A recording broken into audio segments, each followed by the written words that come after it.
तड़पती रूह। किसी गांव में एक पठान और उसका हंसता खेलता परिवार रहा करता था। भेड़ बकरियां चराकर अपना और अपने परिवार का गुजारा जैसे तैसे कर लेता था, मगर उसका मुख्य व्यवसाय खेती था। इसके लिए समय पे बुवाई करना और खाद बीज डालना जरूरी है, और इससे भी ज्यादा महत्वपूर्ण बात बारिश का सही मात्रा में होना भी। कम और अधिक वर्षा दोनों ही फसलें बर्बाद कर देती है। 2-3 सालों तक उसको कम और उससे भी कम आमदनी हुई। इस कारण वो समय बुवाई भी नहीं कर सका। उसकी किस्मत ने उसको धोखा दिया। जिस साल उसने बुवाई नहीं की उसी साल अच्छी बारिश हुई। अब गुजारे के लिए जमींदार से ब्याज लिया तो उसे चुकाने के लिए काम की तलाश में बाहर जाना पड़ा। पीछे से जमींदार ने उसके पत्नी और एक बेटी को पैसों के लिए परेशान करना शुरू कर दिया। हद तो तब हो गई जब उसने पैसों की खातिर उसकी झोपड़ी में आग लगवा दी। इसी बीच पठान की बेटी ने जमींदार और उसके बेटे को वहां से भागते हुए देख लिया। दुर्भाग्य से उसकी पत्नी और बेटी दोनों उस आग से बच नहीं पाए। इधर पठान आया तो अब यहाँ उसके लिए कुछ नहीं बचा था। उसने हादसे का कारण जानने की कोशिश भी की पर कुछ भी पता नहीं चल सका। पठान की हालत पागलों जैसी हो गई और वो जंगलों और पहाड़ों में भटकता रहता। एक दिन तंग आकर उसने आत्मदाह करने की सोच ली और दरिया के पास चला गया और अल्लाह की आखिरी इबादत में जुट गया। जैसे ही इबादत खत्म हुई तभी वहाँ से एक फकीर बाबा अल्लाह करते हुए जा रहे थे। वो उस पठान के पास आए और बोले, बेटा मैं जानता हूँ किस्मत ने तुम्हारे साथ बड़ा बेरहम मजाक किया है, लेकिन बेटा कुदरत के आगे किसकी चली है। बेटा तुम जो करने जा रहे हो वो अल्लाह की नज़रों में गुनाह है। पठान बोला, बाबा मैं जीकर भी क्या करूँ, मेरी ज़िंदगी में अब कुछ नहीं बचा है। तभी बाबा बोले, जो हो गया उसे बदलना संभव नहीं, लेकिन मैं तुम्हें एक बात बताना चाहता हूँ। अल्लाह के रहमो करम से तुम्हारी बेटी का सरजमीन पर फिर से वजूद हुआ है, लेकिन बेटा उसकी रूह को अभी तक शांति नहीं मिली है। वो तड़प रही है।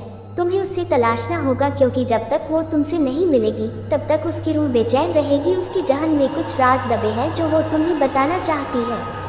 पठान बोला, बाबा इतनी बड़ी दुनिया में मैं उसे कहाँ तलाश करूँ, आप ही कोई रास्ता दिखाए। बाबा बोले, बेटा ज़्यादा तो नहीं पर तुम्हें उसकी झलकी जरूर बता सकता हूँ।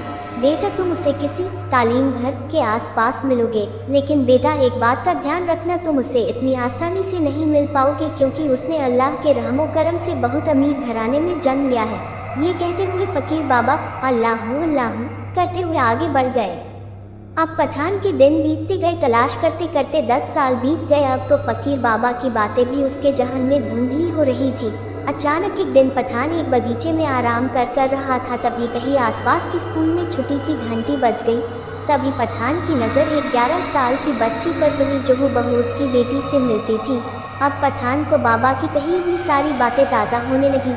फिर थोड़ी देर में उस बच्ची के माता पिता उसको लेने आ गए और वो उनके साथ कार में चली गई। पठान रोज उस बच्ची को झाड़ियों के पीछे से देखता और उसमें अपने बच्ची को खोजने की कोशिश करता। एक दिन उस बच्ची की माँ ने पठान को देख लिया और वो पठान पर ध्यान देने लगी। उसे लगने लगा कि पठान उसकी बच्ची को बड़ा अजीब नजरों से देख रहा था। वो बच्ची को लेकर चिंतित होने लगी। एक दिन उस बच्ची की माँ को आने में थोड़ी देर हो गई तो पठान ने उस बच्ची को पास बुलाया और स्नेह से उसके सिर पर हाथ फेरा और कुछ चीजें खाने के लिए दी। बच्ची खुश हो गई। उसकी हंसी में पठान ने अपनी बच्ची को देख लिया था। अब वो वहाँ से चला गया। जब उसकी माँ आई तो उसने इन खाने की चीज़ों के बारे में पूछा तो बच्ची ने एक अंकल ने दी बताया। तो उसकी माँ ने हिदायत दी कि अनजाने लोगों से कोई चीज़ नहीं लेते। तो बच्ची ने कहा, पता नहीं माँ, पर मुझे वो अनजाने बिल्कुल नहीं लगे। तो माँ ने डांटते हुए बच्ची को चुप करा दिया। एक दिन उस बच्ची के माँ पिता को आने में बहुत ज़्यादा देर हो गई तो पठान ने उस बच्ची को घर पहुँचा दिया। इधर उसके माँ पिता उसको वहाँ नहीं पाकर परेशान होने लगे। घर आने पर नौकर से पता चला कि कोई उसे घर पहुँचा गया है। अब पठान उस बच्ची के बंगले के आसपास उसे छुप छुप के निहारा करता था। बच्ची भी उसे एकटक देखा करती थी। कई बार पठान ने उसके माँ पिता से उसे मिलने की इल्तिजा भी की पर वो नहीं माने और उसे वहाँ से चले जाने के लिए कहते। अब रातों को बच्ची नींदों में अब्बू अब्बू कहकर चौंक कर उठ जाती थी। उसके माँ पिता ये देखकर परेशान होने लगे कि ये किसको नींदों में याद करती है। तभी उस बच्ची की माँ ने पठान को बंगले के आसपास देख लिया तो उसकी इस हिमाकत पर उसने उसकी शिकायत अपने पति से की। पत्नी के जोर देने पर उसके पति ने पुलिस में रिपोर्ट कर दी। पुलिस ने उसे चेतावनी देकर छोड़ दिया। उनकी परेशानी को देखकर उन दंपति के एक करीबी मित्र ने उन्हें बच्ची को हिप्नोटिज्म के जरिए इलाज का सुझाव दिया। उन लोगों ने डॉक्टर से मिलने का समय लिया। डॉक्टर ने बच्ची को हिप्नोटिसिस किया और उसकी जांच की। फिर उन्होंने उसके माँ पिता से कहा कि बच्ची के अवचेतन मन कुछ बातें दबी हुई है जिसका बाहर आना जरूरी है, नहीं तो ये स्थिति और भी बिगड़ सकती है।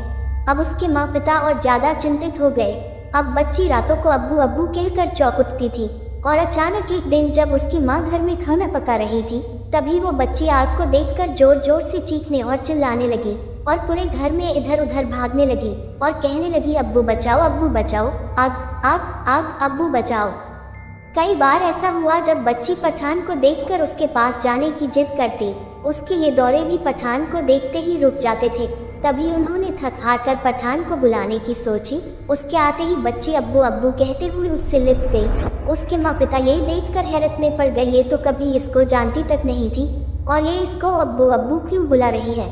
तभी पठान ने अपनी बेटी की तस्वीर निकालकर उनको दिखाई और बोला, आपकी बेटी जब तक ठीक नहीं हो पाएगी, जब तक बच्ची उसके साथ उसके गांव नहीं जाएगी।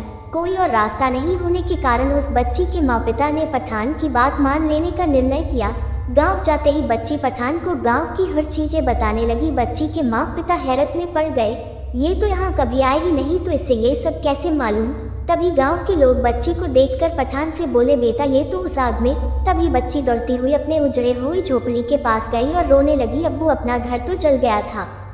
नहीं, ये तो बिल्कुल वैसा ही है। तभी पठान ने कहा, हाँ मेरा बच्ची अपना घर कहाँ जला है। तभी बच्ची सुबक कर रोने लगी और अपने अब्बू से बोली, अब्बू आपके जाने के बाद जमींदार और उसका बेटे ने हमारी झोपड़ी में आग लगा दी थी। मैंने उसे आग लगाते हुए देखा था। पठान अपना पा खो बैठा और कुल्हाड़ी लेकर जमींदार के घर की तरफ बढ़ने लगा, लेकिन गांव वालों ने बताया जमींदार का पूरा परिवार एक सड़क हादसे में खत्म हो गया। इधर वो बच्ची थोड़ी देर बाद फिर रोने लगी और बेहोश हो गई। वो अपनी अवचेतन मन की अवस्था से बाहर आ गई और पठान को पहचाने से इनकार करने लगी, क्योंकि अब इस जिंदगी में वो पठान से कभी मिली ही नहीं थी और अपने असली माँ पिता के पास चली गई। तो दोस्तों, इस तरह एक तरफ की रूह को सुकून मिला। दोस्तों, कहानी अच्छी लगी हो तो प्लीज़ चैनल को सब्सक्राइब कर दो।